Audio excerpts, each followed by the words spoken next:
에릭 라오어, KBO 리그 적응에 어려움을 겪다. 기아 타이거즈의 새로운 외국인 투수 에릭 라오어가 또 한 번 어려운 경기를 치렀습니다. 8월 29일 광주 기아 챔피언스필드에서 열린 SSG 랜더스와의 경기에서 라오어는 선발 투수로 등판했지만 5이닝 동안 8안타, 1홈런과 투볼넷, 1사구를 허용하며 5실점을 기록했습니다. 이는 라오어가 KBO 리그에 적응하는데 여전히 어려움을 겪고 있음을 보여주는 결과였습니다. 라오어의 KBO 리그 여정. 에릭 라오어는 8월 11일 기아 타이거즈에 합류했습니다. 그는 부상으로 이탈한 윌 크로우와 그의 대체 선수였던 캠 알드레드를 대신해 팀에 영입되었습니다.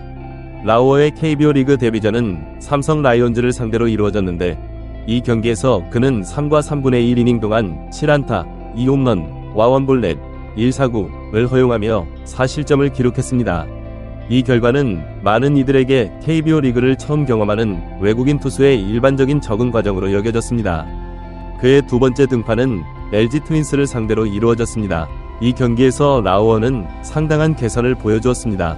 그는 5이닝 동안 4안타와 4볼넷만을 허용하며 7탈삼진을 기록하고 2실점만을 허용했습니다. 이 호투를 바탕으로 라오어는 KBO 리그에서의 첫 승리를 거두었고 많은 이들에게 희망을 안겨주었습니다. 하지만 8월 23일 NC 다이노스를 상대로 한 세 번째 등판에서 라오어는 다시 어려움을 겪었습니다. 5이닝 동안 5안타와 원볼넷, 1사구를 허용하며 6탈삼진을 기록했지만 4실점을 하며 패전 투수가 되었습니다. 이 경기를 통해 라오어의 불안정한 투구 양상이 드러나기 시작했습니다. SSG 랜더스전, 기대와 현실의 괴리. SSG 랜더스와의 경기를 앞두고 기아의 이범호 감독은 라오어에 대한 기대감을 숨기지 않았습니다. 감독은 라오어가 잘 던질 타이밍이 됐다고 말하며 지난 3경기의 경험을 통해 한 단계 성장한 모습을 보여줄 것이라는 기대를 표현했습니다. 더욱이 기아가 SSG를 상대로 연승을 거두며 시리즈 승리를 확정 지은 상황이었기에 라오어의 어깨가 한결 가벼워질 것이라는 전망도 있었습니다. 그러나 이러한 기대는 경기 초반부터 무너지기 시작했습니다. 1회 초 라오어는 선두타자 에레디아에게 볼넷을 허용했고 이어진 무사 1루 상황에서 번트를 시도하던 정준재의 손가락에 공을 맞히며 주자를 추가로 내보냈습니다. 결국 무사 1, 2루 상황에서 최정에게 좌전 적시타를 맞아 첫 실점을 허용했습니다. 기아 타선이 1회 말 동점을 만들어주었지만 라오어는 2회에도 흔들렸습니다.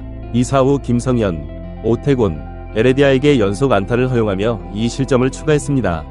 3회 초에 유일하게 3자 범퇴로 막아내긴 했지만 4회 초에도 위기를 맞았습니다. 2사 후 김성현에게 3루타를 맞고 오태곤을 볼넷으로 내보냈으나 에레디아를 삼진으로 잡아내며 실점은 면했습니다. 하지만 5회 초에 라오어의 투구는 완전히 무너졌습니다. 선두타자 박주환의 타구를 잡아 1루로 송구하는 과정에서 실책을 저질렀고 이어진 타석에서 최정에게 좌월 투런포를 맞아 5실점째를 기록했습니다. 이로써 라오어의 이날 등판은 5이닝 95구로 마무리되었습니다. 우타자에 대한 약점 노출. SSG는 이날 경기를 위해 특별한 전략을 세웠습니다. 정준재와 한유섬을 제외한 7명의 우타자를 라인업에 배치한 것입니다. 이는 라오어가 좌타자 상대 피안타율은 0.280으로 낮지만 우타자 상대로는 0.367로 높다는 점을 노린 전략이었습니다. 실제로 이날 라오어가 허용한 8안타 모두 SSG의 우타자들이 만들어낸 것이었습니다. 이는 라오어의 전임자였던 캠 알드레드의 교체 사유와 비슷한 양상을 보이고 있습니다. 알드레드 역시 좌타자에게는 강했지만 우타자에게 약한 모습을 보여 교체되었습니다. 기아는 이를 해결하기 위해 미국에서의 기록상 좌우 편차가 크지 않았던 라오어를 영입했지만 결과적으로 같은 문제에 직면하게 되었습니다. 라오어의 주요 문제점은 우타자를 상대로 한 몸쪽 승부가 제대로 먹히지 않는다는 점입니다. 또한 전반적인 컨트롤도 불안정해 고전을 이어가고 있습니다. 이는 기아에게 큰 고민거리가 되고 있습니다. 포스트 시즌을 위한 숙제. 라오어는 기아의 포스트 시즌 진출을 위해 중요한 시기에 영입된 투수입니다. 그는 기아의 가을 야구에서 선발 투수로서 승리를 이끌어내야 하는 중요한 임무를 맡고 있습니다. 이를 위해서는 우타자 공포증을 극복하는 것이 필수적입니다. 기아의 다른 외국인 투수인 에릭 스타우트의 경우 9월에 45경기에서 56이닝만 소화하고 팀을 떠나면 됩니다. 하지만 라오어의 상황은 다릅니다. 그는 기아의 9월과 10월 야구를 책임져야 하는 중요한 위치에 있습니다. 현재로서는 그의 성적이 불안정해 팀에 우려를 안기고 있습니다. 라오어의 기록과 특징. 라오어는 메이저리그에서 36승을 거둔 경력이 있는 좌완 구위형 투수입니다. 2022년과 2023년에는 팔꿈치와 어깨 부상으로 어려움을 겪었지만 그의 구속은 여전히 빠릅니다. KBO 리그에서도 그는 여전히 시속 150km의 속구를 던지고 있습니다. 그러나 2022 시즌 밀워키 브루어스에서 11승 7패, 평균 자책점 3.69를 기록했던 그의 실력이 KBO 리그에서는 아직 제대로 발휘되지 않고 있습니다. 현재 KBO 리그 4경기에서 라오어는 18과 3분의 1이닝 동안 24안타, 3홈런을 허용하고 20탈삼진, 9사사구, 14자책점을 기록했습니다. 빠른 볼을 던지고 공이 크게 날아가는 스타일이 아님에도 불구하고 평균 자책점이 높은 이유는 결국 안타를 많이 맞았기 때문입니다. 라오어의 투구 스타일과 개선점. 라오어의 주요 무기는 포심 패스트볼과 컷 패스트볼입니다. 그러나 현재 문제점은 이 두 구종이 타자들이 치기 좋은 높이에 자주 들어간다는 것입니다. SSG와의 경기에서 라오어는 시속 151km까지 기록한 포심을 45개 던졌고 커터를 29개 던졌습니다. 95개의 투구 중 이 두 구종의 빈도가 압도적으로 높았습니다. 라오어는 이외에도 13개의 커브, 6개의 슬라이더, 2개의 포크볼을 던졌습니다. 다양한 구종을 보유하고 있지만 미국에서부터 포심과 커터의 사용 빈도가 높았던 그의 투구 패턴이 KBO 리그에서도 이어지고 있습니다. 현재로서는 구종의 다양화가 여의치 않다면 포심과 커터의 정확성과 예리함을 더욱 개선해야 할 필요가 있습니다. SSG 타자들의 집중력. SSG와의 경기에서는 상대 타자들의 집중력도 돋보였습니다. 1회 최정에게 맞은 좌전 적시타의 경우 몸쪽 낮게 떨어진 포심을 최정이 잘 공략했습니다. 2회 오태곤에게 허용한 1타점 중월 2루타는 한가운데로 들어간 포크볼을 상대가 놓치지 않고 쳐냈습니다. 에레디아 역시 라오어의 커브 궤적을 잘 읽고 공략했습니다. 5회 최정에게 맞은 좌월 투런포는 시속 147km의 높은 포심을 최정이 정확하게 공략한 결과였습니다. 이날 경기에서 라오어의 실투는 이전 경기들에 비해 적었지만 그의 공이 타자들의 눈에 비교적 쉽게 들어오는 것으로 보입니다. 이는 KBO 리그 타자들의 수준이 높다는 것을 보여주는 동시에 라오어가 더 많은 연구와 조정이 필요하다는 것을 시사합니다. 감독의 격려와 향후 전망.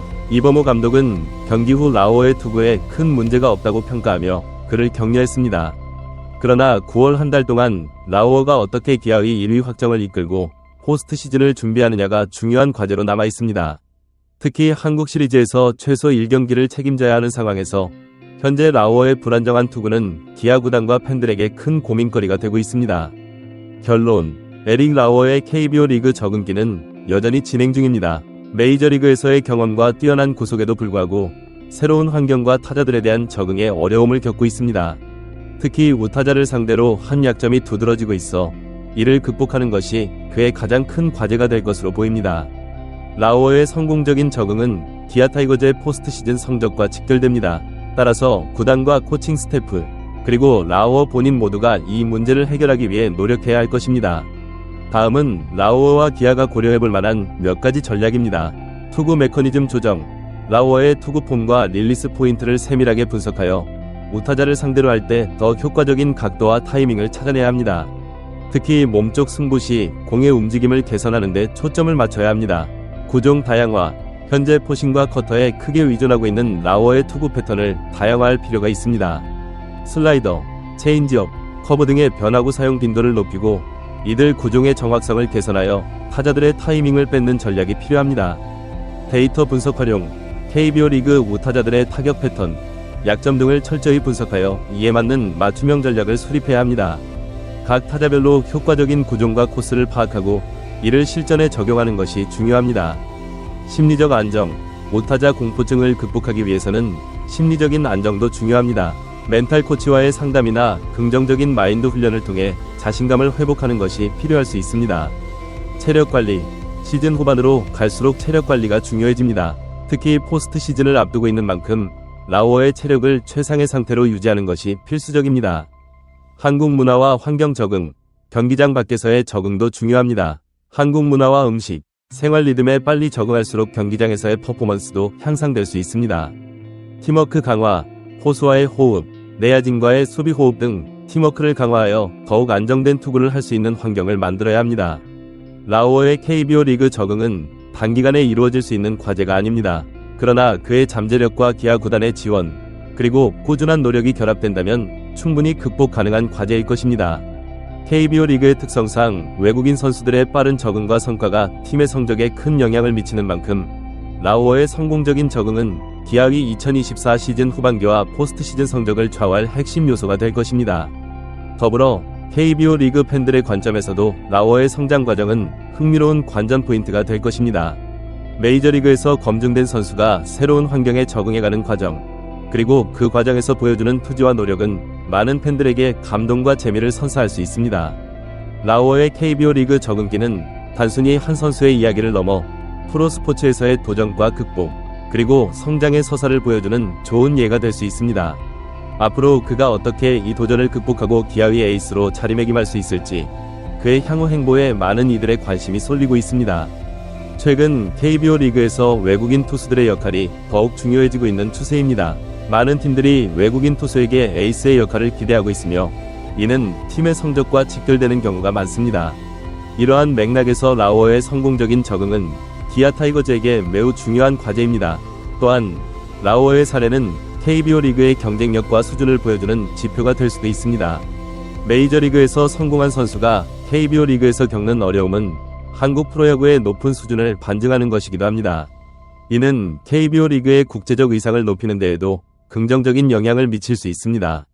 라우어의 향후 행보는 기아 타이거즈 팬들뿐만 아니라 한국 야구 팬 전체의 관심사가 될 것입니다. 그가 어떻게 이 난관을 극복하고 KBO 리그에서 성공적으로 안착할 수 있을지, 그 과정에서 어떤 성장과 변화를 보여줄지 지켜보는 것은 매우 흥미로운 일이 될 것입니다. 결론적으로 에릭 라우어의 KBO 리그 적응기는 단순한 스포츠 뉴스를 넘어 하나의 인간 드라마로 볼 수 있습니다. 새로운 환경에서의 도전, 어려움의 극복, 그리고 성장의 과정은 많은 이들에게 영감을 줄 수 있는 이야기입니다.